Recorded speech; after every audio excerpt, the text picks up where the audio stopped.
Merry Christmas, everyone. The Niners didn't deliver any presents for you, but we'll try to. I mean, don't be mad at us. We didn't lose the game. We'll try to, give you something to feel good about today. Grant, Cohn, Rob Schuh. How you doing, Rob? I'm doing all right, Grant. You know, I'd say I'm doing well because it is Christmas Eve now. I'm spending time with the family. This should be a celebration. And yet, what the 49ers put on the field last night has me feeling a little bit down. So I'm going to need to process in this hour, Grant. I'm going to need to work through some things. Yeah, I think a lot of Niner fans will. I'm over here in Nashville still, and I've been going a lot of these trips, and Niner fans really travel. Really freaking travel. And they were just everywhere in Nashville, wearing the red. And you hear them like, Tuesday, Wednesday, Niners, not everywhere.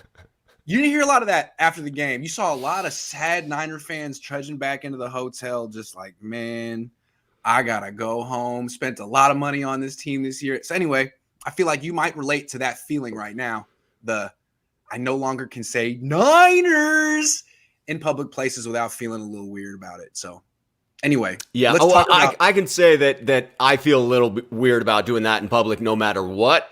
You would think I'm a completely outgoing individual given what I am on camera, but I'm actually quite the introvert in social situations. And so, yeah, I am struggling to find the positive side of this, but I continue to persist because that is my nature, Grant. Well, I'm relentlessly positive, so that's what I'm here for. Let's get in. Let's start the positivity by assigning blame. My favorite thing to do. Oof. Let's divvy up the blame pie for this loss. Starting with the smaller pieces first. The smaller pieces are important to lay out. It seemed that after this loss, anytime you have this big emotional letdown, which this game turned out to be, ironically, right? Because going into this, if you had asked Niner faithful, especially at the beginning of the year, we penciled this game in as a potential loss. I think the vast majority of Niner fans didn't expect to win this one, but coming up to the game with all the backups playing along the offensive line for Tennessee, I think most faithful changed their tune. So the expectations went through the roof in winning this one, and so the emotion, there's an imbalance now with the emotional letdown of losing that game. And I saw a lot of Niner faithful wanting to assign blame to one area specifically or one individual specifically, and I couldn't do that. There was just too much blame to go around. So if we're starting with a small slice of blame pie, I got to lay it at the feet of our cornerbacks and their inability to cover A.J. Brown, allowing him to go crazy in the second half. Both of them. Josh Norman, Ambry Thomas, neither one was playing like a starting caliber NFL corner in this game. A.J. Brown is great, but sorry, it's the NFL, and those guys got worked, both of them. I know people want to be encouraged about Ambry Thomas, and I get it. Three starts. He's young. I think he has improved a little bit. Not good, though. He's not good yet. Josh Norman doesn't improve. So I actually think Ambry Thomas was better, but who cares? Yes, the corners. Right. Big deal. I agree on Ambry Thomas, and I think that it bears playing out the fact that this should have all been happening earlier on in the season. This growth that we're watching in Ambry Thomas should have been in the first half of the season, and then we would have seen progression.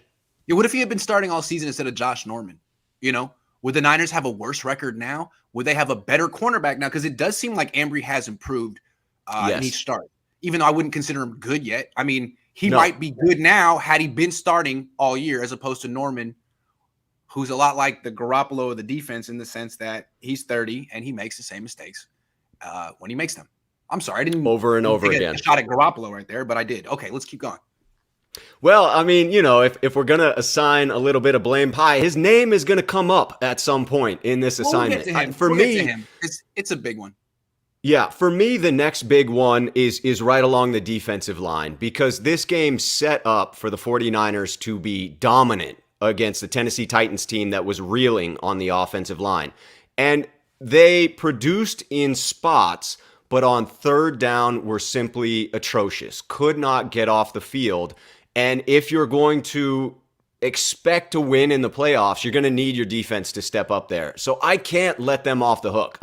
I understand that it was other scenarios at play that put them in that bad position. And yet, some NFL games will play out in a way where the defense needs to step up in critical positions where they're put in a bad spot, and they were unable to do so against a very porous offensive line.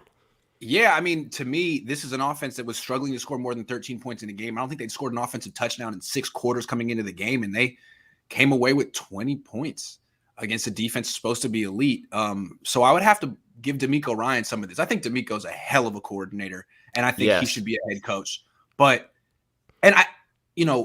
felt the same way about Robert Saleh. But when I critiqued Saleh, when the Niners would lose and he struggled, often he would be incapable of stopping one guy, whether it was Devontae Adams or a guy like A.J. Brown. Like, man, Julio Jones is not a factor. Their tight ends are not a factor. This game is going to come down to whether or not you can stop A.J. Brown from getting 150 yards and a touchdown, and you couldn't.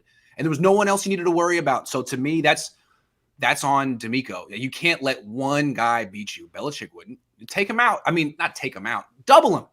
Do something to make the quarterback go somewhere else. Exactly. Force the issue. Make sure that you are able to appropriately slow that individual. And I agree with, Saleh had those struggles as well. Julio Jones was one of those in the game against Atlanta in 2019. Right. We were unable to stop him, and it was just over and over and over again.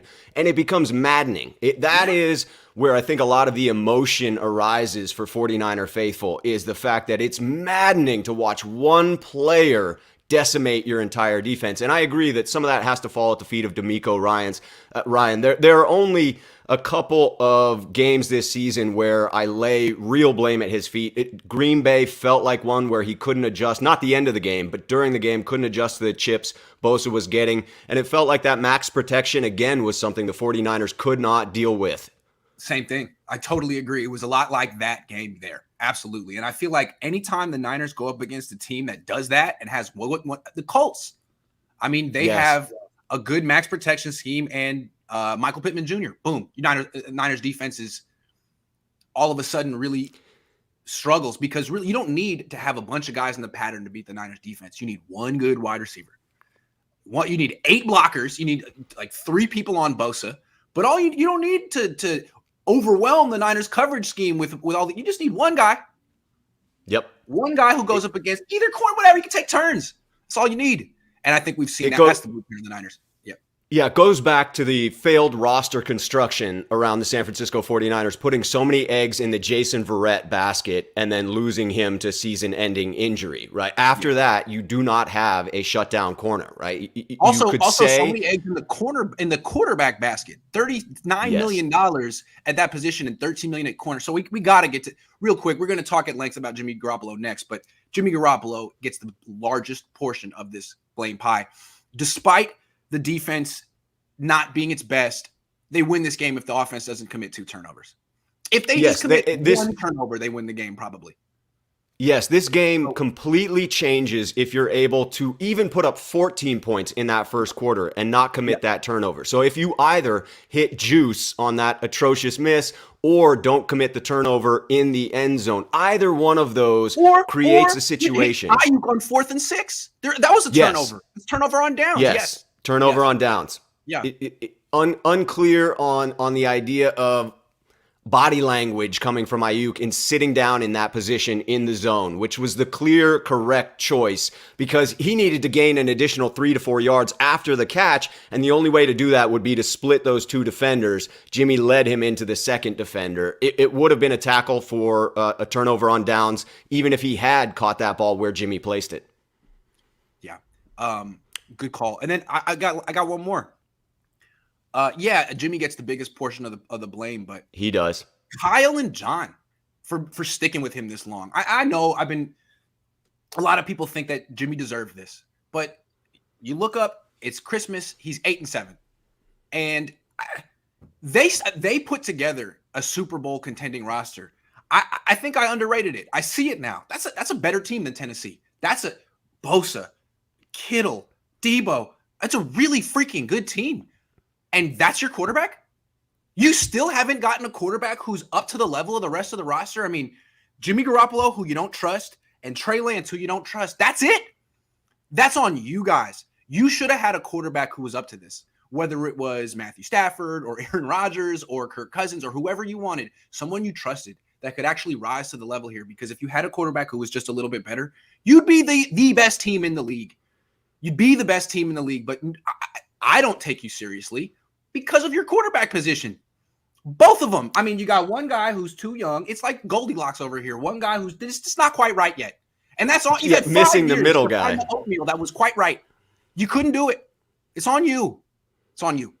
It's your fault. I think it's fair to assign some blame there. I would probably attribute it slightly differently. In the failure to develop Lance would be my harshest criticism of the front office and Kyle Shanahan, because at some point early in the season, you had to see this trend coming. This is not some wide-eyed moment for 49er faithful. This is re-illustrating for us the fact that Jimmy Garoppolo is exactly who we thought he was. He is wildly inconsistent, and you cannot depend on him for long stretches of the season where you need consistent quarterback play in order to win. And therefore, the inability to progress Lance along naturally, the unwillingness to put him in any type of game situations for fear of taking your offense off rhythm, off task, for getting behind one down and being unable to overcome that because you do have a plodding, methodical offense when it is firing on all cylinders.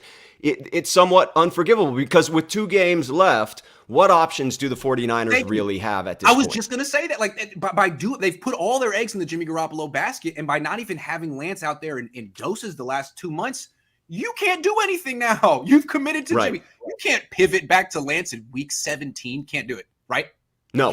And just to make sure I illustrate for 49er faithful who think I'm going completely dark, I still believe that this team has a chance to disrupt, but they are not the true threat that they should be with the level of talent, to your point, that there are some amazing talents on this team at individual positions that don't seem to raise the team, right? Doesn't seem to lift the team as it should because of that one sticking point at the quarterback position. 3 sticking points to me: quarterback, cornerback, special teams. It's not, I mean, quarterback is the most important position, of course, but cornerback stinks largely because of the overcommitment to quarterback, but special teams too. We're not going to get into it, but damn, what every time they kick off, the other team gets to the 35. But how do you spend so much on a field goal kicker and invest so much into an early round punter selection and not be able to kick the ball into the end zone on frickin' kickoffs? It's maddening. Yeah, we got to move on because the special teams thing, we could talk about that all day. At what point does giving Trey Lance reps and increasing our chances of winning overcome boosting Jimmy's trade value? Like freaking 2 months ago. I'm sorry. Before the season, I feel like even the most conservative pro-Jimmy guys were like, bye week. Let's just give him till the bye week. And then Trey Lance can start out. And that's what my dad said too. Like, okay, let's just slow down here. Fine. Okay. 2 months ago, man. Now they say that, his finger was messed up. His knee was messed up. Maybe he was hurt. Hard to say. I guess we'll never know. Maybe someone will write a book about it one day. Someone will, and I can't wait to read it. The chair game on this show is so strong. Jimmy needs a better chair. That's my brother. Thanks, Brian. I'm in my Steve from Blue's Clues mode. I got the big chair. I got the checkered shirt. Yeah, I mean, I'd be leaning back to show off this high back, but then you wouldn't be able to hear me, but it is comfy. It's true. We just got a letter. Nice. Thank you, Brian. Chair game strong. That's how they do it in Nashville. Everything's a little bit big in Nashville. You know what I mean? A little oversized and grand. Grant Wilson was getting 5 yards a carry. Why did we stop running? He was getting 3 yards a carry. If we give Jimmy the ball all game, we will lose. Makes no sense, man. Tennessee has a really good run defense. Wilson averaged 3 yards a carry. I think he had 41 yards on 14 carries. Yeah, it was not a phenomenal game plan coming in. Well, let me say this for both. Yes, they were able to keep Jeff Wilson Jr. in check a little bit. Yeah. My apologies there. Just having a little bit of technical difficulties in hitting some tabs. I was trying to get to Jeff Wilson's numbers, but the reality is that I get nervous anytime you have a game plan where it's calling for Jimmy to take advantage of a defense. When you come in and say the strength of this game plan is we need to attack through the air and we're going to have 35 pass attempts, I get nervous in that. I get real nervous. Right, because that's when they beat themselves. Imagine if we drafted Patty or Deshaun in 2017. We haven't talked about that in a while. Skip and Shannon were on Jimmy's head, blamed him 100%. Dude, he committed 2 turnovers that were terrible.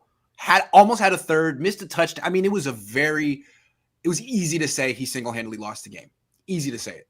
The turnovers killed him. It's 20 points on defense. I mean, you can win with giving up 20 points, even though the defense definitely had a letdown performance. So, I mean, like Jimmy, dude, it was national television. Couldn't you have saved this for next week against Houston when no one's watching? You could have just been like, one of those. No one actually did that really happen? It was a rumor. No one actually saw it, but everyone saw this. My mom saw this. Very painful. But I do think that's the point. Is it's easy to assign 100% of the blame to Jimmy, and therefore you can't take the easy route. You have to look at all of the factors combined. 15 minutes assigning the blame. It wasn't all him. It wasn't. Riddy says, happy holidays, you guys. Sign that top dollar stud cornerback, Niners. Been saying it, Niners. No, they're just going to stick with Ambry. Don't worry. Ambry's showing good stuff. Remember when pissed off Jimmy was a thing? He's not. No, it's not a thing. He smiles all the time. He's happy Jimmy. Smiles all the time. I've never seen pissed off Jimmy. Maybe he just is pissed off with a smile, like that. Gregory says Rob needs to do the prosecution case for moving on from not only Jimmy Garoppolo, but Banana Hands. The roster construction needs to be – that's old school Schuh show. He remembers. That's back in the day. We got to bring that back. Maybe in our mini bye week we'll do something like that. Take it back. Sounds good. Dylan says every time Shanahan start trusting Jimmy to push the ball down the field, this is what happens. The pick in the middle of the field is coming. Yeah, I think he was 20 of 22 on passes that were within 5 yards. 20 of 22. 6 of 13 beyond. It's wild. I mean, so he had 4 incompletions in the first half. One was an interception. One was a miss to Juice. One should have been an interception. Right? 3 out of the 4 were atrocious misses. It's painful. But everything else was perfect. It's crazy. Yeah. Which is classic Jimmy. Classic. Jimmy gave them the extra opportunities with interceptions and missed a butt-naked Juice for a walk-in TD and missed Ayuk on a critical 4th down. Come on now. Yeah, and he hit Juszczyk on that same play in Kansas City in 2018, if you remember. They were down 14-0 in that game. He's hit that before any number of times, but he'd thrown a pick already in this game, and at that point, I thought he was rattled. Yeah, it's Jimmy quite the picture that Kev paints for us there. I love it. Yeah, thanks, Kev. Jimmy started 7 for 7, then proceeded to fall off a cliff. Hard to watch. Yeah, let's talk about Jimmy. You calling him Jimmy G's today. I think that's fair. What'd you see from Jimmy Garoppolo? Because I have a lot to say about him. Yeah, I'm interested to hear because this one leaves me flummoxed. I come in and this is basically the Jimmy that if I had to describe Jimmy in a nutshell, it would be this game. Coming in, starts the game perfect, right? That beautiful 75-yard touchdown drive. In total, the 49ers are able to outgain the Titans by 100 yards. And yet, in the first half and in the early third quarter, the 3 huge errors with the 2 picks and the miss to Juice cost the 49ers the win, right? There are other factors, other people that deserve some portion of the blame for losing, but if you needed to pick the person who you attribute the largest amount of blame to, it's Jimmy Garoppolo, and it is wildly inconsistent play, and that seems to be the trend over the course of his career with the San Francisco 49ers. The way I saw it is like, as you pointed out, first drive. Sorry, I have my handy dandy notebook here. I'm Steve from Blues Clues. I have my handy dandy notebook. First drive, perfect. 75 yards, easy. And you're thinking, man, the Niners are going to blow this team out. Blow them out. Okay. Second, Titans get the ball, go nowhere. Niners get the ball back, just go right down the field again. Right down the field again. You think, oh my God, this is going to get ugly. Second and goal from the 8. Throws that ugly interception. I mean, he could have just taken a sack, thrown the ball away, anything but that. Game totally changes from there on out. I mean, that's after that, he's terrible the rest of the game until the final drive. So he had that great first drive, had that great final drive. In between, he was a disaster, okay? We know that. We've seen that. But what really kills me is after the game, he comes into the post-game press conference. First words out of his mouth was, short week. Oh, tough this, tough that. And it's like, everyone likes him because of the way he speaks. But when you listen to what he says, it sometimes bothers me because he never takes accountability, kind of like his head coach. So someone asked him, like, what happened on the first interception? And he goes, oh, that should have been a touchdown. It was miscommunication. That should have been a touchdown. Well, what happened on that fourth down to Ayuk? Oh, well, that was a miscommunication. That should have been a completion. I didn't even see him. He should have. And then he says, we really started off hot. It's just that we sort of hit a lull there in the second and third quarters and then finished strong. We hit a lull? We hit a lull, Jimmy? No. The royal we. You hit a lull. You hit a lull. And it really bothers me that 30-year-old man with $100 million said that. He's not 22. It's not a rookie mistake. Dude, don't talk like that. And I know that I think he got it from New England. It's a team sport. We say we. Dude, after a performance like that, you say I hit a lull. Take it off your teammates. When Nick Mullins, because that throw that he missed to Juszczyk, Mullins did that last year. It's embarrassing. When he did that, he would pour his heart out in the post-game press. That's on me. I lost this game. I let them down. You can say stuff like that. That's leadership. We hit a lull.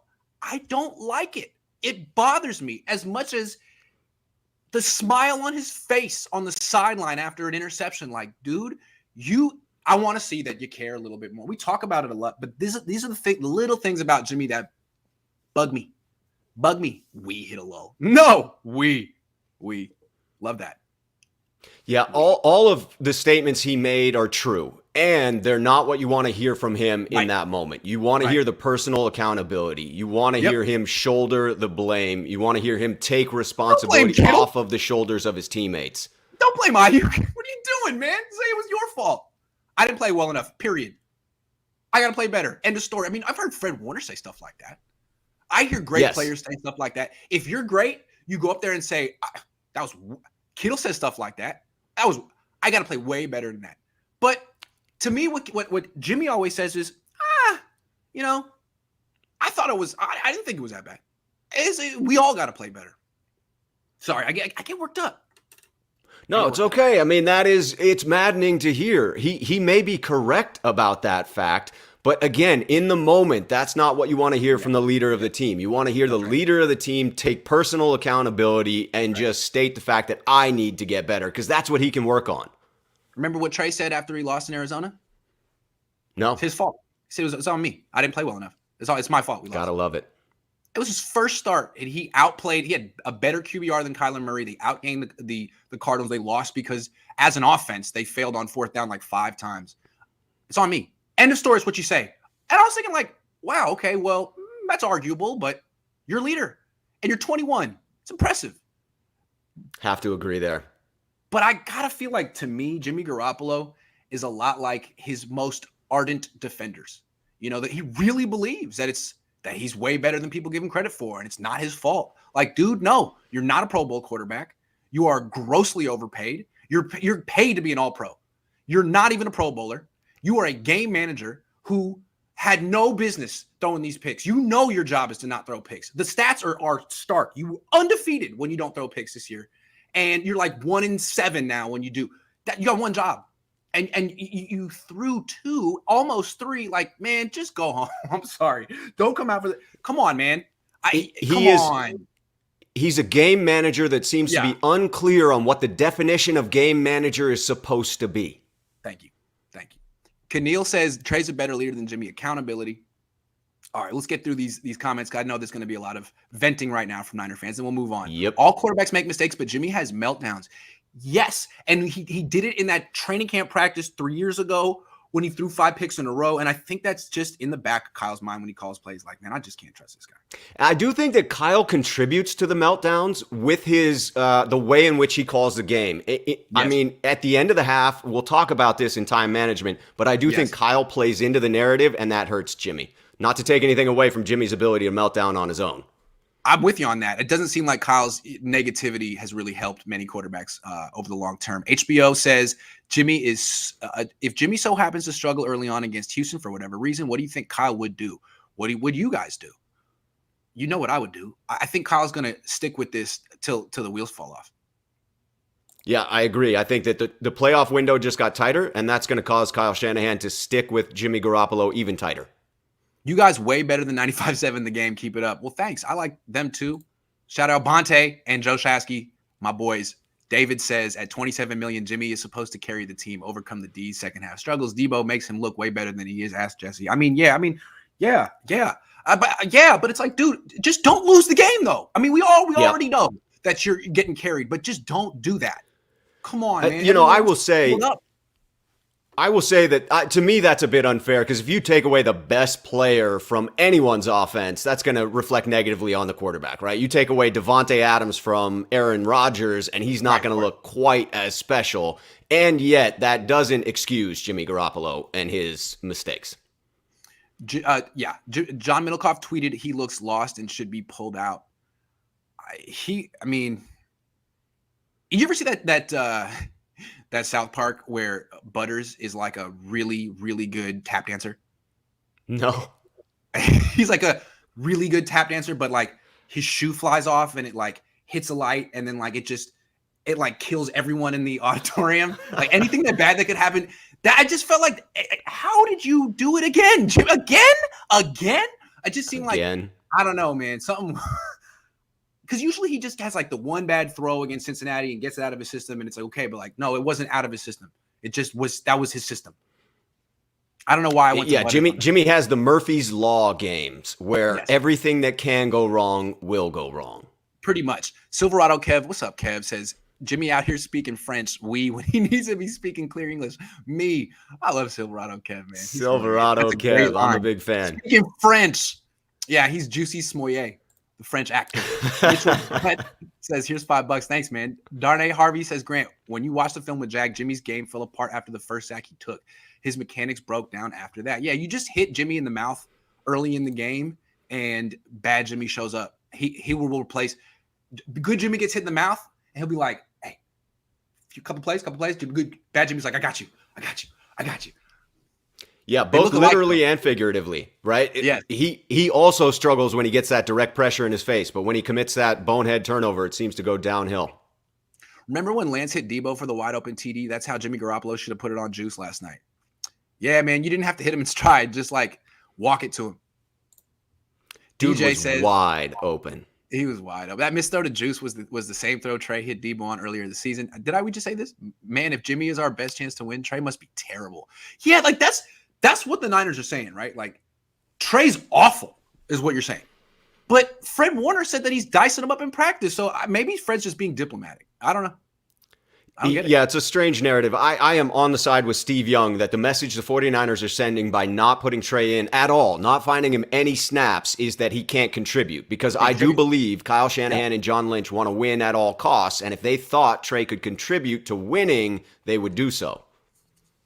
You would think. Wesley says, I don't think anyone else on the team struggled on their own. Jimmy Garoppolo put the whole team in a defeated mindset. Everyone played great until the second pick. I agree. I think I thought the defense was playing really, really, really, really well. And lights out. Once the second pick happened, I thought he says it defeated almost a depressed mindset. And then when, I don't know if you heard Bosa this post. Did you hear Bosa? I did. A little bit of fire there, a little bit of anger. Also, he was very quiet. He's a very quiet person normally, but man, it just felt like man, this is all in vain. Like, I'm having an all-time great season, and we're gonna lose in the first round, and there's nothing I can do about it. There's nothing more I can do. I think that I would actually attribute it to what I read into it was more of personal accountability. I do think that Bosa holds himself to the highest standard, much like we're criticizing Jimmy Garoppolo for not doing.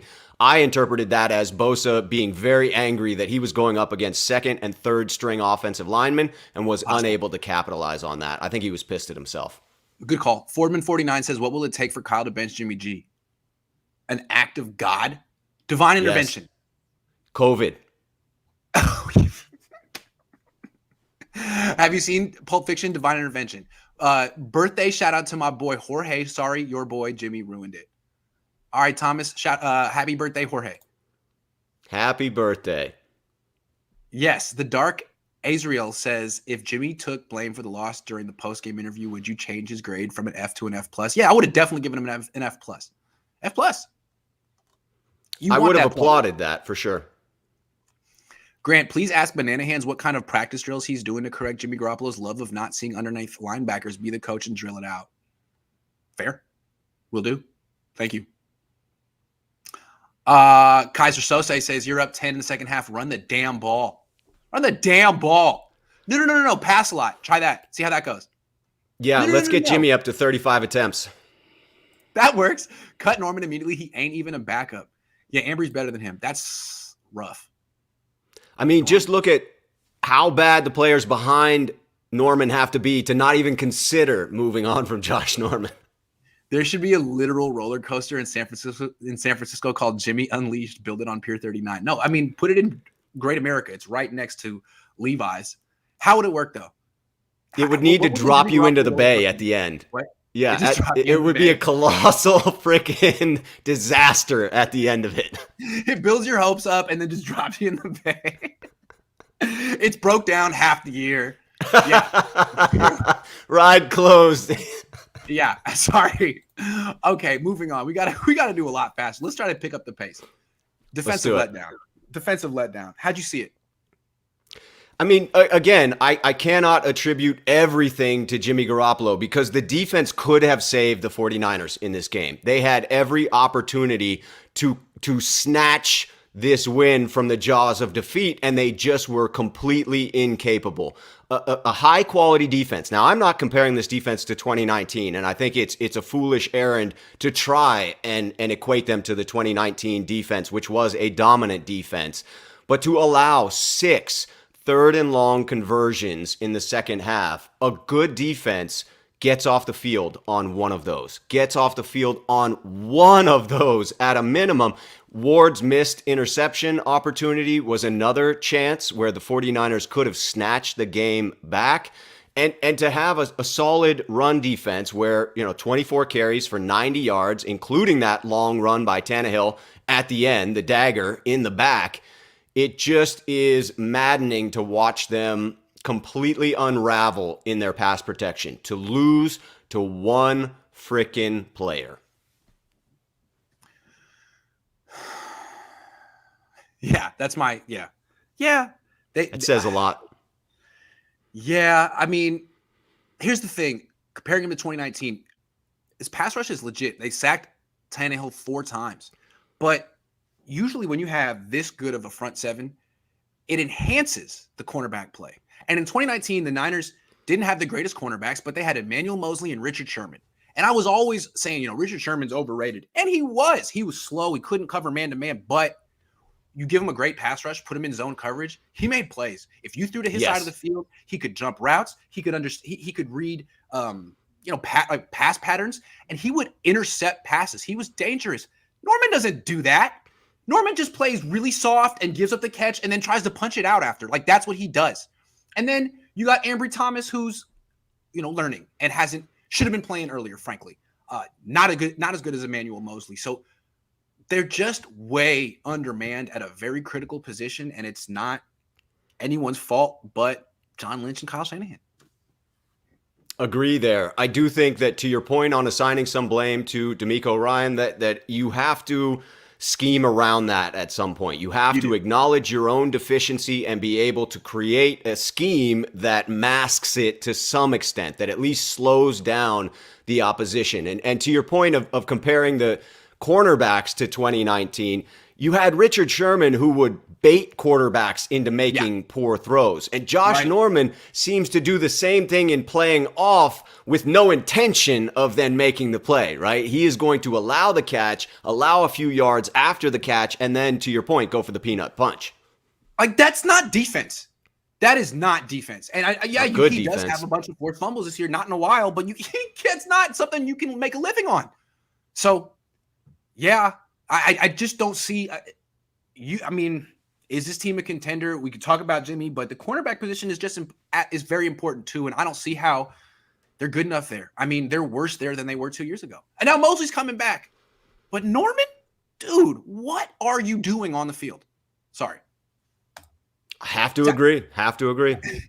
Sacktown Mike says, how come we didn't run the ball to even out the pass? Even when Jimmy threw 2 picks, we kept passing. Also, why also how many 3rd and 10s did they convert? I don't know. Why did they keep passing, Rob? Because that's what they wanted to do. So it's a blessing and a curse. Kyle Shanahan, and Steve Young made this point so eloquently when he talked about Kyle Shanahan being almost like, a shark who smells blood in the water. When he senses the weakness of the defense, he attacks it relentlessly, just as his father did before him. The issue here regardless of his own strength, right? Yep. Right. The issue here is that he's relying on Jimmy Garoppolo in order to attack the defense here. And Jimmy fell well short of what was needed in order to compete. Right. Bad Jimmy comes out whenever they depend on him to win the game with his arm. Mediocre play with all those weapons is inexcusable. Well, that's why they traded for Lance. Hopefully he'll be ready next year. Hopefully the Mahomes plan works. When Jimmy G missed Ayuk on the 4th down, you can see Kyle hot as fish grease in the background. I love that. Ayuk kicking the ball after scoring showed us his frustration with Jimmy Garoppolo. Yeah, it's a very frustrated team. It's a very interesting dynamic. I wish I was in the locker room so I could have a better insight into what's going on. But it just feels like a very, anytime they lose a game, it's like it's the end of the world. They're still a winning team right now, but it's very bitter feeling when they lose.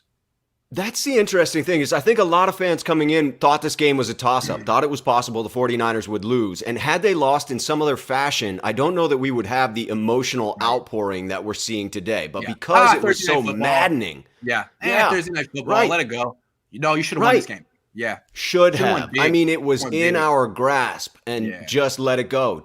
And it was in typical 49er meltdown fashion that is emblematic of this season in its totality. Yeah, but Deebo Samuel still played well. Deebo Samuel is consistent. He shows up every. Seemed to me that there were 2 great offensive players on the field in this game. Deebo Samuel and A.J. Brown. And it's hard to say which one was better. They were both. It was a privilege to watch them in person. I feel that way every week that I see Deebo Samuel play. I've never seen A.J. Brown play in person. I said the Niners should have drafted A.J. Brown instead of Deebo. They are both 2 of the better wide receivers I've ever seen play. So let's talk about Deebo. What do you see from him?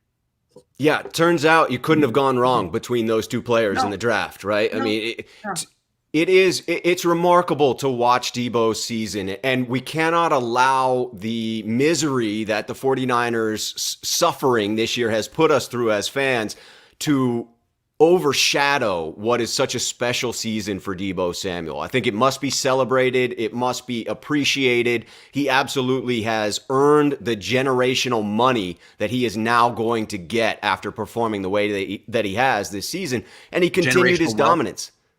Generational wealth. That man is going to earn a bag. Yeah, he's really good. Yeah.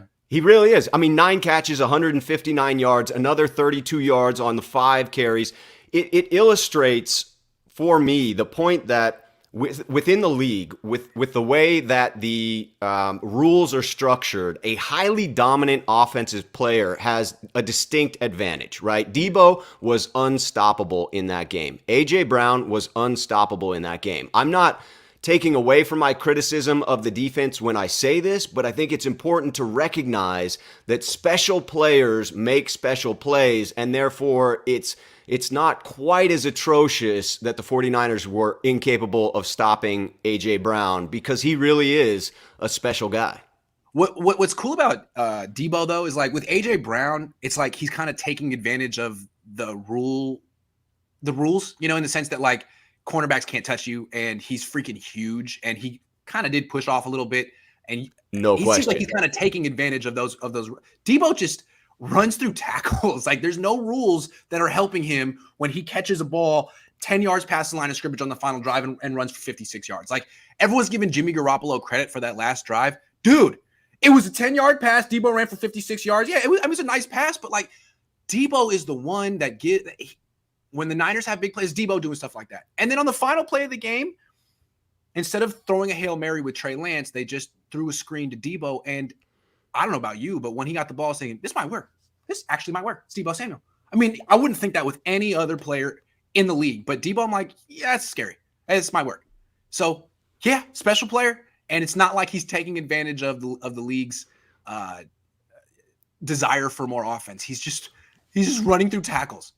Yeah, he's taking advantage of the league's trend toward lighter defensive players and just punishing them for that choice. Yep, absolutely. What happened to one star? Every team has the package, single high and double the star. They didn't use it once in the second half. Yeah, I'm gonna want to watch some defensive film this week and see what were the coverages on these AJ Brown? Like, how did they get these one-on-one matchups? AJ Brown. It's unreal. I mean, I'm guessing that we threw a myriad of coverages at them. That's what it appeared to be from the game film, but without the all 22, it's difficult to really say. Eugene says when Jimmy messes up, Kyle takes the ball out of his hands for a few plays, and then on a passing down, Jimmy loses confidence and takes unnecessary sacks. The dynamic between those two is unforgettable. Yeah, I mean, it's true. It's a very forced marriage, but they keep the relationship going, for the kids. They do. It's an abusive relationship for all of us, and yet it just continues to persist. It's like not complimentary. We're like, just get divorced. It's fine. We'll be okay. We will be This fine. is unhealthy. Just break it off at this point. Just end it. Please. These things compound on each other, right? Jimmy makes the mistake. Kyle pulls back from him. That damages Jimmy's confidence. Then he goes back to Jimmy, and Jimmy makes another mistake. I think that it is the dynamic plays off each other. Thomas Delacruz said, did you see Jimmy laughing it up on the sideline and throwing the ball like he's getting the ball back? What a joke. Hard to believe people defend this guy. I don't like it, and I don't like the we. I don't speak French after those losses. I want English. Plain. I love that, Silverado Kev. Yeah, I mean, look, if the defense had held and the Niners had won that game, everyone would be loving Jimmy Garoppolo right now. I already know they'd be like, you know what? He's clutch. I don't care. Yep. I don't care what he did for 4. He's clutch. So just remember, there's a lot of emotion in football. Like they lost. There is, and I think that's the key here is you do have to recognize what's so maddening about Jimmy is it's the dichotomy of it. It is the idea that he can be so good to start, but then can be so bad in moments. And so to me, it just becomes the easier narrative to say that he's bad. The more complete and nuanced answer is he's wildly inconsistent, and that's why it's so frustrating. Yeah, but fuck nuance. Sorry. Let's talk clock mismanagement. Go for it. Yeah, this one's a minor one, but it's a recurring theme for Coach Shanahan. And I don't know whether he needs to bring in a veteran coach to just sort of be the guy in his ears on the sideline, because he is knee-deep in offensive play calling and therefore distracted from the typical duties of a head coach who is focused on making sure everything else in the operation is running smoothly. And time management seems to be a trend that comes up for him repeatedly. So I'm fine if you want to take the ball out of Jimmy's hands to end the half and just go into the locker room 10-0. But if that's the case, why'd you call the timeout on defense?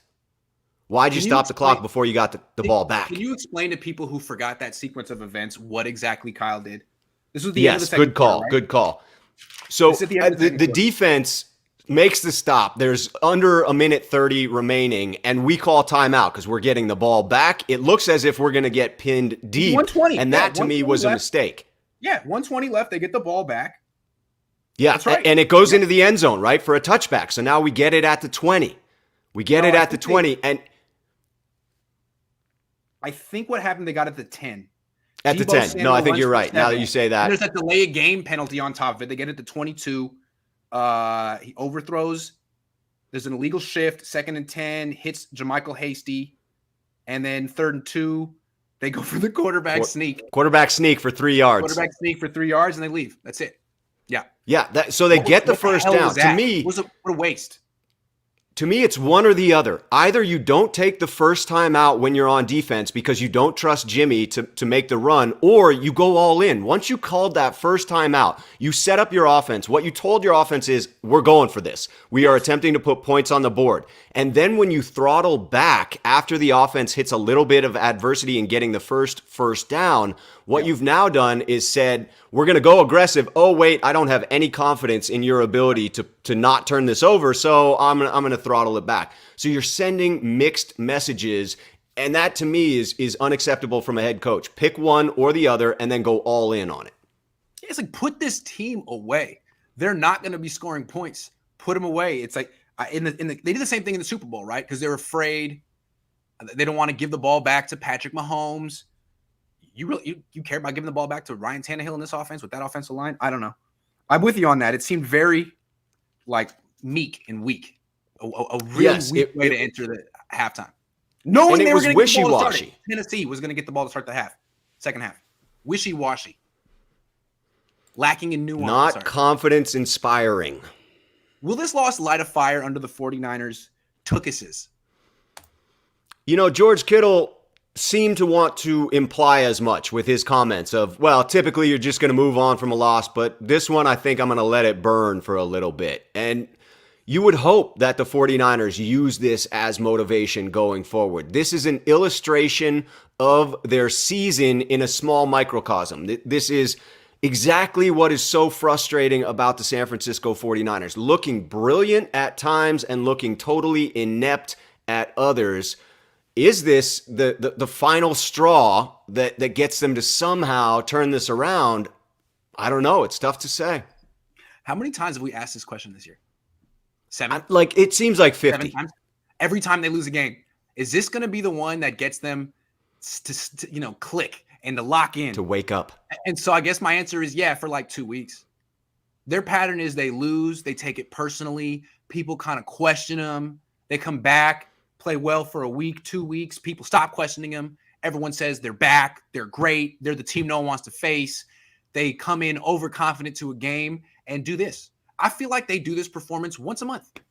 So yeah, it'll light a fire for 2 weeks until they win it. They win the next 2 games and everyone's back to saying, "Oh, that was just a Thursday night game. It was fluky. They turned the ball over. They really did out. They should have won." I can already hear they keep doing this. They win a couple of games. Everyone says everything's great, and then boom, they go back to their inconsistent play. So I'm very pessimistic and jaded here. Yeah, and I can't blame you for that. I mean, it has been that type of a roller coaster season, and you would think they will take this out on the Texans. You will think that this will come out as aggression on the field. I'm fairly confident in that fact because the Texans are not a great team, and they're coming to Levi's.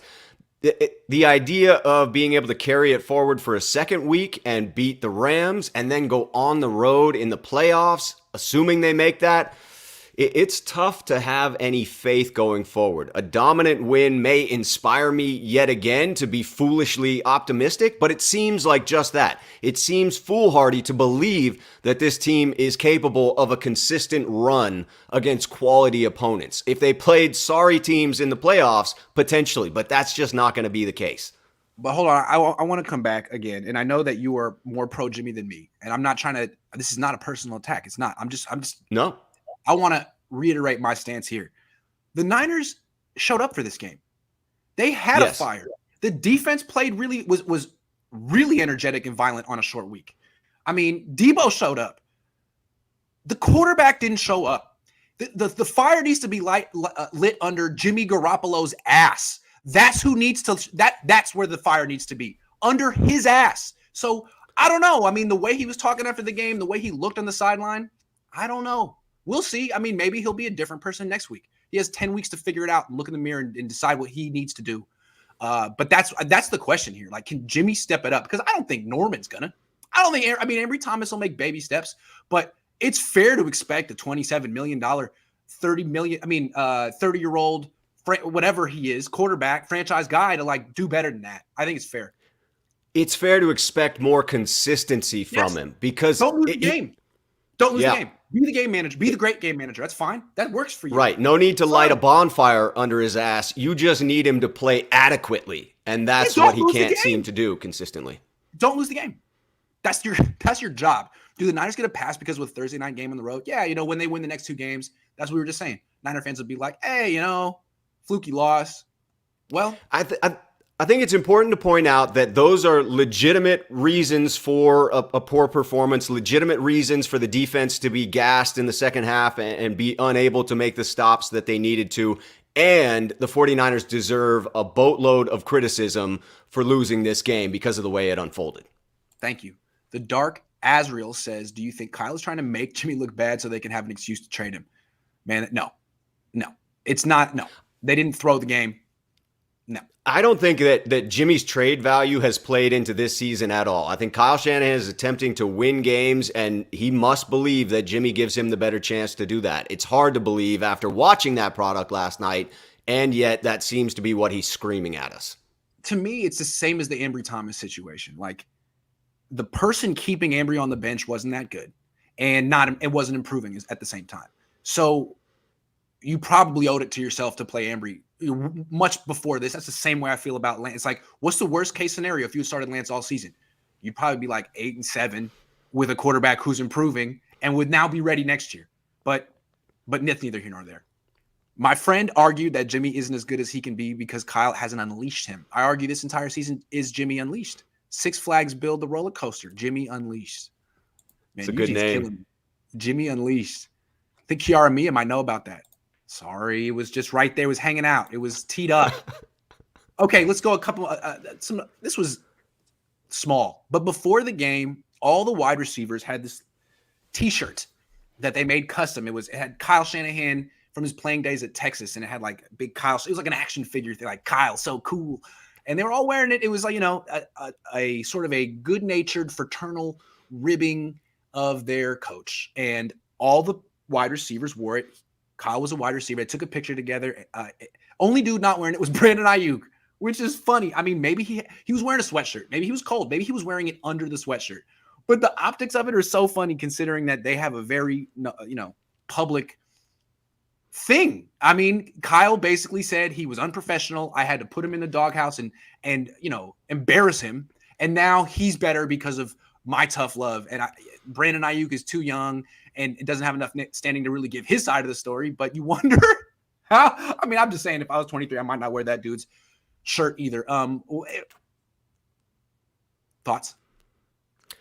I don't take anything concrete from this because of the simple fact that we don't have the locker room access to clarify. But my God, does it illustrate for me what we are missing this season with the inability of you or another beat reporter to just walk up to Brandon and get some insight. I mean, how many juicy stories have fallen by the wayside this year because the NFL, is reticent to allow people back into the locker room for good reason. I get it.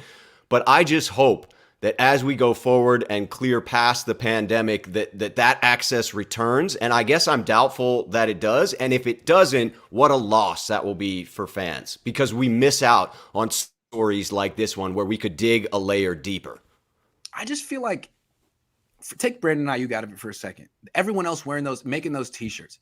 It's too much. There should be more respect for your coach.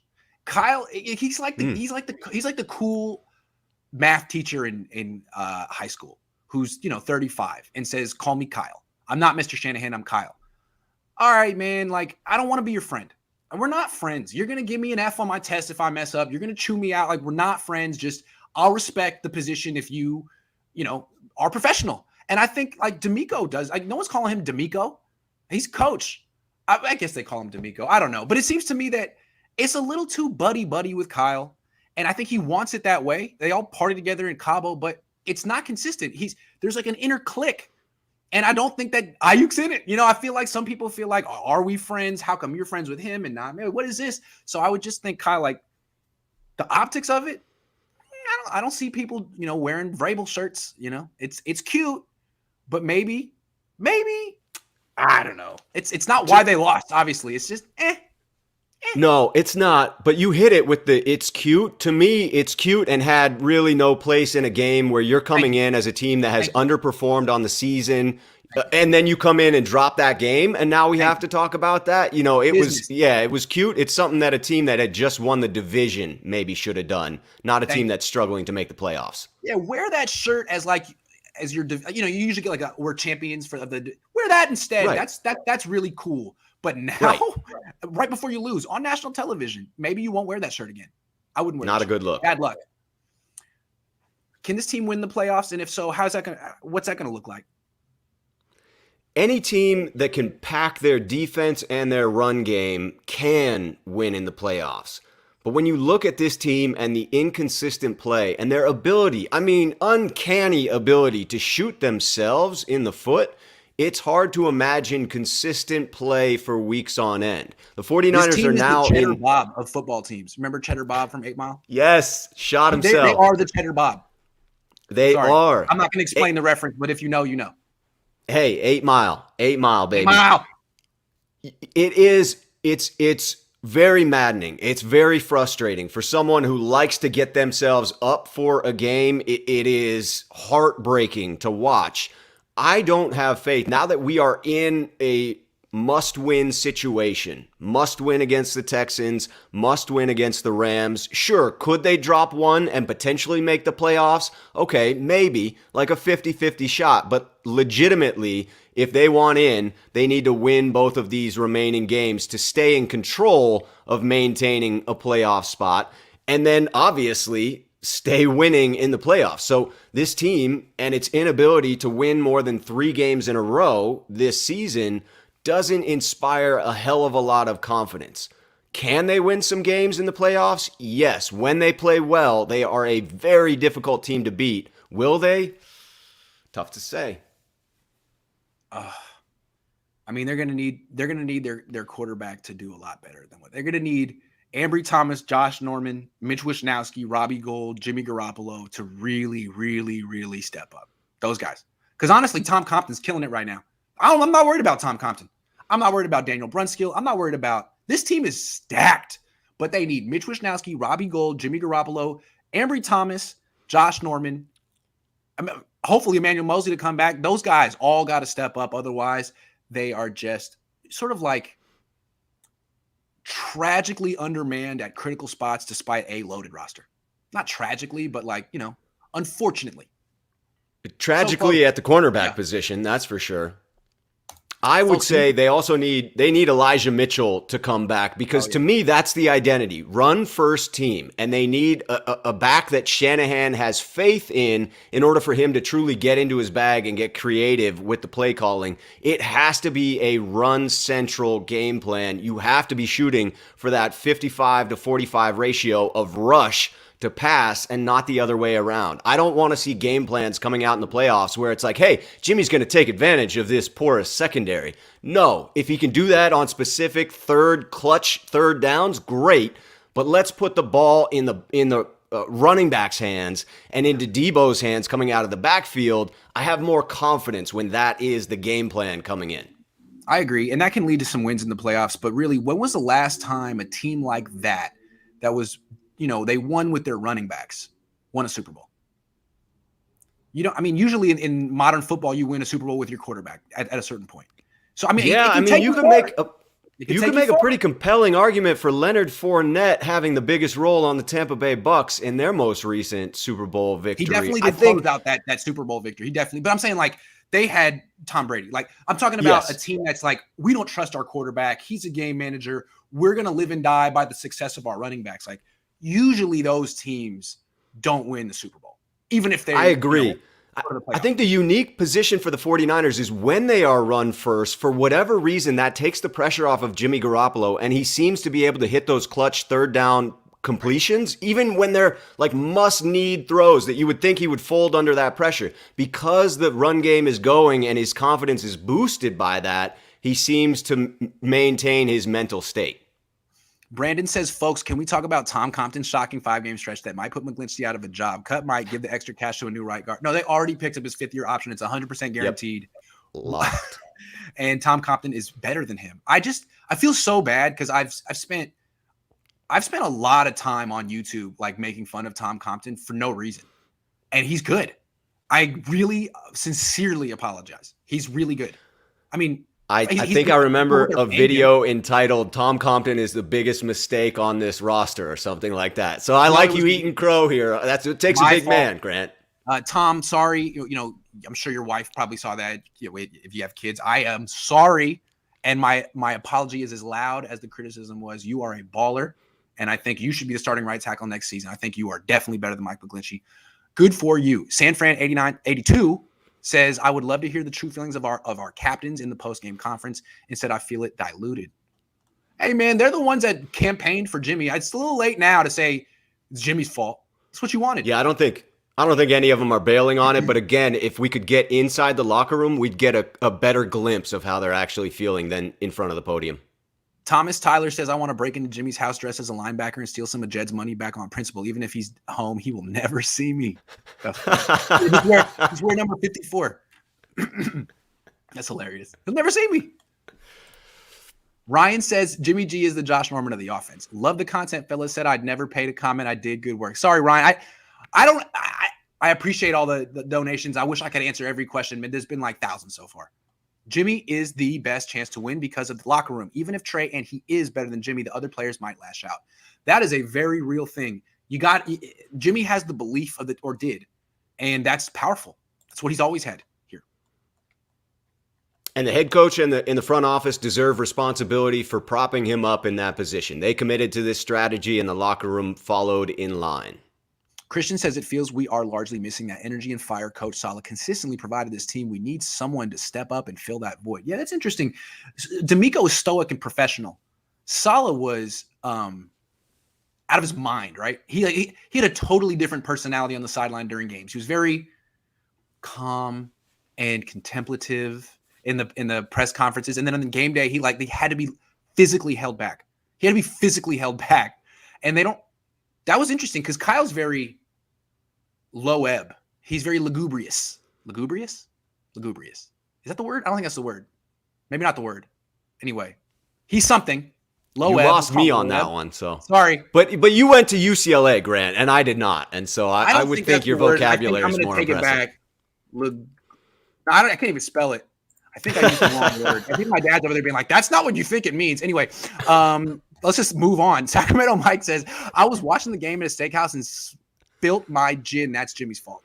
And my bill was overpriced. That's his fault, too, because Steakhouse saw his contract and said if he could be overpriced, we can, too. Thank you, Sacktown Mike. That's all on Jimmy, man. He's really set a bad precedent for he's a bad role model. I blame a lot of the country's problems on Jimmy Garoppolo. I think it's fair to say. It's why we're so divided. It's true. Don says, will be hard to hide those corners in the playoffs, and Jimmy too easy to beat, just harass and stuff. Yeah, I mean, I know.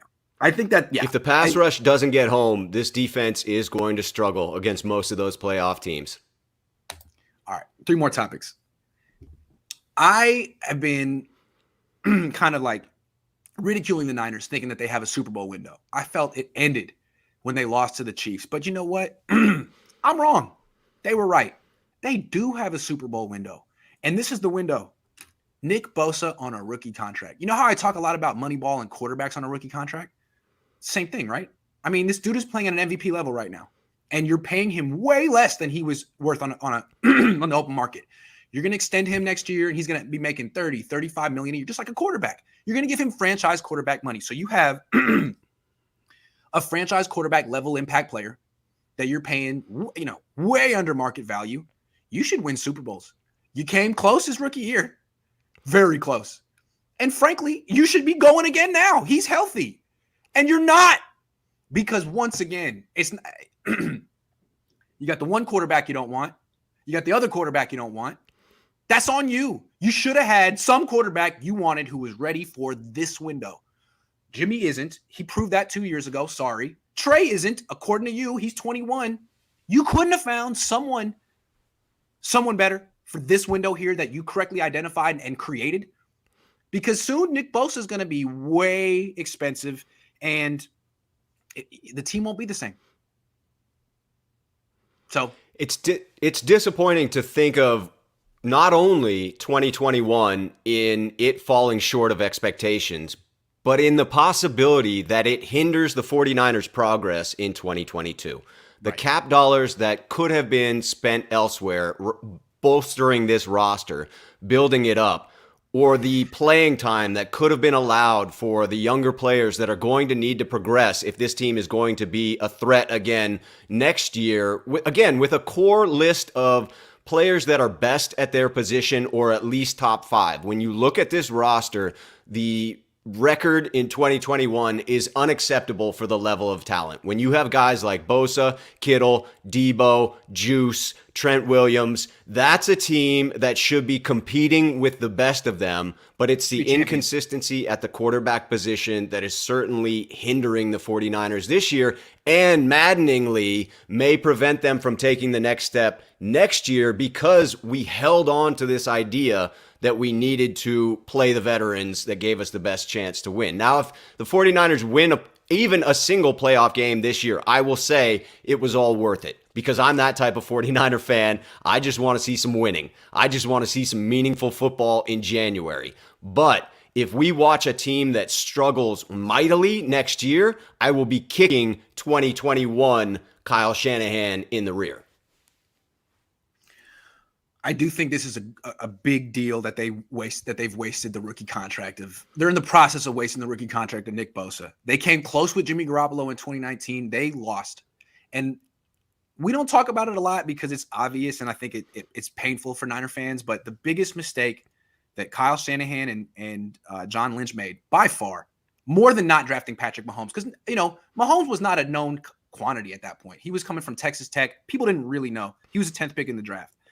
The biggest mistake they made was not pivoting to Tom Brady after 2019. He called you.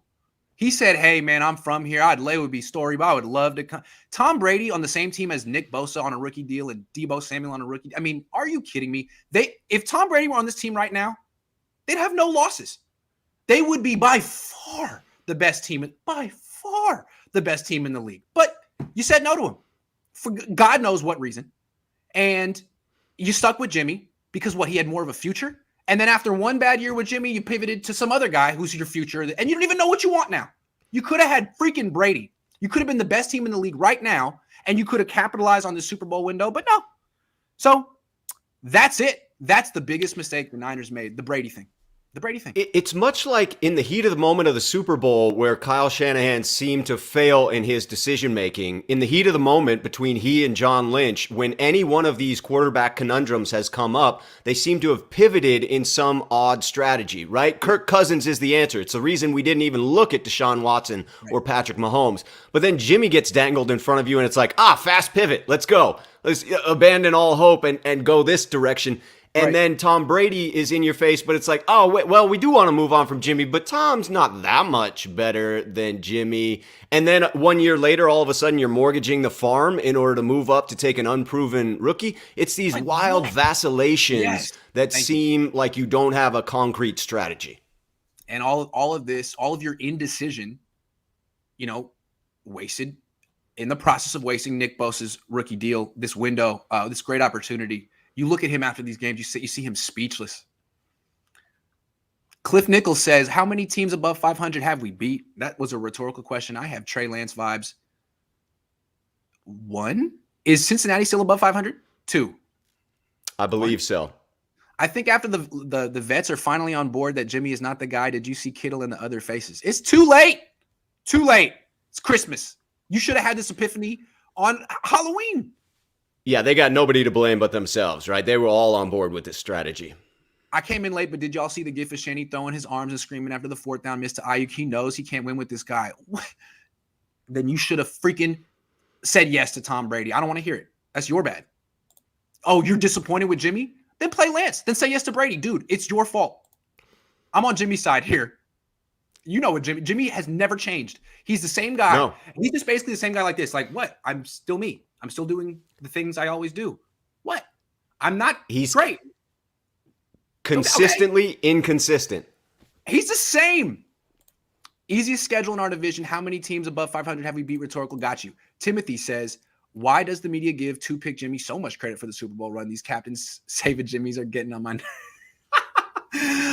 I want to be saved. Yeah, I don't know. It's because of the pedigree. He's from New England. You know, if he got drafted by Cleveland, no one would really care about Jimmy. I'm sorry. It's the New England aura. He's got an aura. It's orange. It's got with a purple hue. I think it's orange though.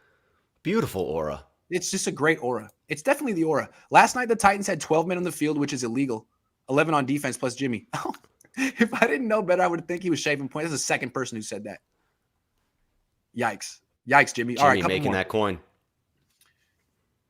Rob, did I lose you? No, yeah. Okay, Nope. Rob. How many quarterbacks do you think could be 8-7 with this roster right now?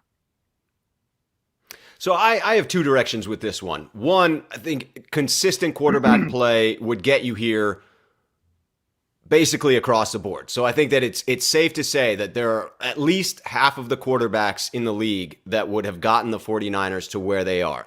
I also have to acknowledge that personally, I feel there's a big difference between prognostication and rewriting history, right? Prognostication, saying what's going to happen, you're putting some skin in the game because it hasn't happened yet, and therefore you're going to be proven wrong or you're going to be proven right. It's a great point. When you rewrite history, you never be proven wrong. You can't be challenged because you're making things up at that point, right? You're saying something that's already happened, and there's going to be no further evidence to prove or disprove it. With Lance, we'll get an answer. With Lance, we will see him basically with this offense at some point. You would hope. You would hope the talk of 2022 Jimmy is dead after this game, but who knows? So you'll see. I do think it's fair to wonder what Lance would have looked like for this team, but I'm hesitant to make any predictions. Take Lance out of it, because I don't even know who Trey Lance is as a player. I'm talking about the Gardner Minshews of the league. It seems to me that this team is really good. I mean, they have a play caller who can give you 20 to 22 throws a game that are right in front of you. What I'm trying to say is I feel like you can't prove it. I think a lot of quarterbacks could be 8-7 with this team right now. I think Gardner Minshew could be probably treading water with this team right now. I mean, you can't prove it, but that to me is why this whole season is frustrating. Because you could have probably done this with – remember when the offseason they were thinking about – maybe not Darnold sucks. Flack, but like Dalton. I mean, really, could Dalton not do this? Dalton wouldn't be 8-7 with Deebo and Kittle. I mean, I don't know. You really had to spend $27 million to be 8-7. You know, like really. That's the critical point, is that you could have saved significant assets and reallocated them to make this team better in complementary ways, covered up other weaknesses, but instead you chose a game manager who can't manage the game. Else. Right. Like Dalton isn't as good as Jimmy, but take a slight step back at corner, be stronger somewhere else, have a better team. A savvy veteran might have been the better choice on this one. A true game manager may have been the better choice on this one. Yes, one who doesn't commit the turnover. Had Alex Smith come back for one more year and join the 49ers, I think we would be better than we are. I'm willing to make that prognostication. I'm with you on that. A quarterback like prime Alex Smith could have got it done with this team. But Kyle Shanahan gives the answers to the quarterback. He just needs that consistent play in order to hit those answers, and Jimmy hasn't delivered. And don't lose the game. Don't lose the game. Antonio says, I hope the national media is catching up. Shannon this morning mentioned you can't win with this type of quarterback play. Oh, it just dawned on the national media. I guess they don't watch the Niners that much. Don't forget Jimmy has They grab onto these storylines and run with whatever tells the best tale, right? And now it's starting to be very painfully clear what that tale is of an inconsistent team based on inconsistent quarterback play. It also goes to show you, especially for like West Coast teams, your national narrative is defined by your primetime games. Like no one's watching you when you played at Levi Stadium at 1:00 against Atlanta. Like, great. You know, I saw it. Your fans saw it. No one cares. No one talked about it. But then they saw this. And this is what defines you. This is what defines Jimmy Garoppolo's trade value, all of it. Don't forget Jimmy has QB face. So why? It doesn't make me a quarterback. All right, last topic. So does Rob. Will Trey Lance play again this season, man? It's tough to say. I mean, it's maddening to think Barring injury. that we could. I'm not saying like that, will Jimmy get injured, but like, will they Right. Right. No, I mean, sprinkle? it is so frustrating to watch what we saw last night and to know the talent on this team and the capability that we would have if we got consistency there, and to see Trey Lance not get the opportunity. I've been calling for, while I side with having to believe my head coach in what he's seeing in practice and believing that Jimmy gives him the best chance to win, that doesn't stop me from criticizing and wondering openly on all of my shows before each game for the past 4 or 5 weeks, why can't we see Trey Lance in very specific packages so that we would have an answer to the question of, would Trey Lance be a better option for this team? But the unwillingness to waver even the slightest amount to put in Trey Lance on what would be a seemingly unlosable situation where you have a second and short in between the 40s. You bring in Trey Lance under center, play action, roll him out to the wide side of the field, cut the reads in half, allow him to use his legs or his arm. Like, tell me what can go wrong in that situation. You're telling me the offensive line really would struggle with one play they know is coming each week that is going to be a design quarterback rollout? You're telling me they can't adjust to that somehow that throws off the rhythm in such a way that it's just impossible to see? To me, that's the frustrating part, because to surmise that Trey would come in and just be better or equal to Jimmy is guesswork at this point. But we could have a definitive answer if they would just allow him some snaps. And to this point, they're just stubborn in that regard. And what was the logic of sprinkling Trey Lance into the game the first few weeks of the season? I mean, the logic to me was A, Jimmy isn't good enough. We need another element. And B, Trey Lance is too good to bury. This is what the offense needs. And then midway through the season, Trey Lance gets hurt. Jimmy goes on a little bit of a hot streak. And it seemed like the logic goes to, well, maybe we undersold Jimmy. Maybe, just believing in Jimmy. Maybe if you say you believe in Santa Claus. No, it's believing in Jimmy and just getting the Trey Lance, the what is the word? The distraction out. He'll be better. Well, this happened. He didn't improve. He had a few good games, and then this happened. As you said, he's consistently inconsistent. Whether Trey Lance plays or not, this game from Jimmy Garoppolo is always lurking on the horizon. So to me, it seems like the logic they used to work Trey Lance in applies more than ever. Not to switch to him really entirely, does. But just to sprinkle him in like you did earlier. Yes, this offense has continued to show us that they're capable of stalling out in their entirety, right? That they can string together a series of 3 and outs in the middle of a game where on either side of it, they're moving the ball well. It seems they need a spark. It seems they have someone capable of generating a spark, but they refuse to try.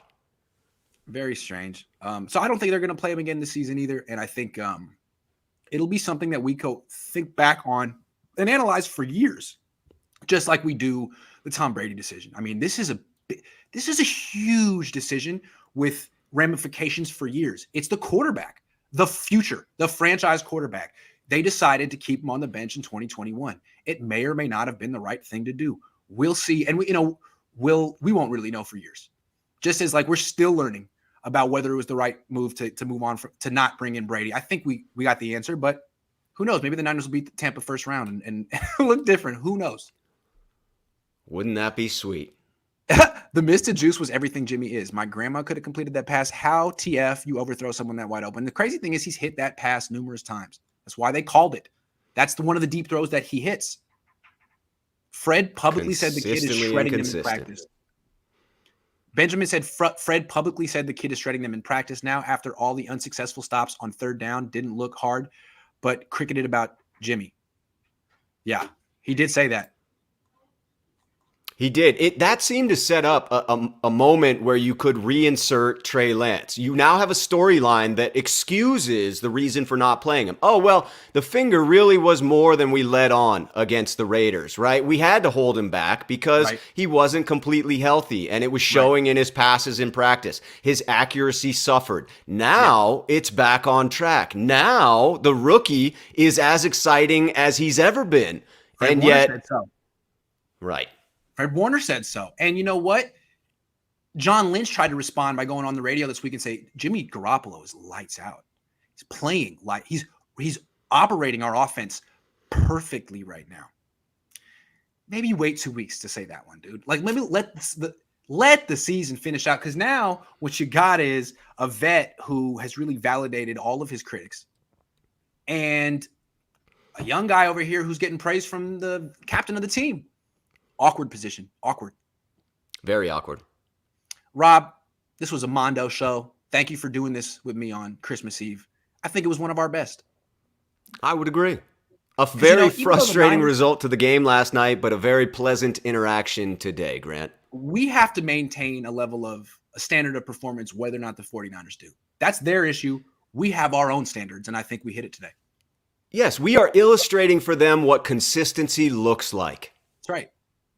It looks like two big, oversized chairs and a guy wearing a Blues Clues checkered shirt and a guy wearing a sweatshirt with the Niners on it. So this is it, guys. Drink it in. Rob, have a great day. Merry Christmas, everyone. Merry Christmas.